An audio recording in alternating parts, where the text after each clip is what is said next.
U.S. President Donald Trump says he and Ukrainian President Volodymyr Zelensky are getting very close to a deal to end the war in Ukraine. But the fate of the Donbas region remains unresolved.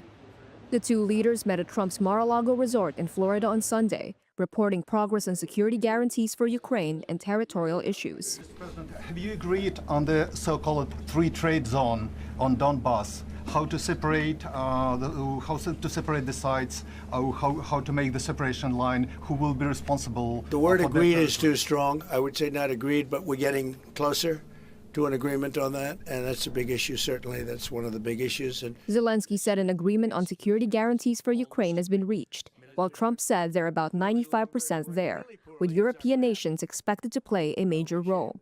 French President Emmanuel Macron announced a meeting in Paris for early January to finalize those contributions.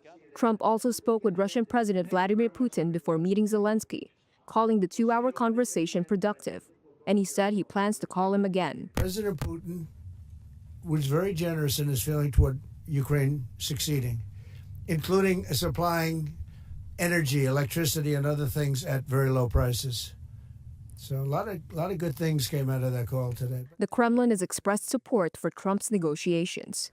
Negotiators are also working on shared control of the Zaporizhia nuclear plant, which Trump says could restart soon under a local ceasefire. Despite weekend missile strikes on Kyiv, Trump insists both sides are serious about peace. Zelensky said any peace agreement would have to be approved by Ukraine's parliament or by a referendum.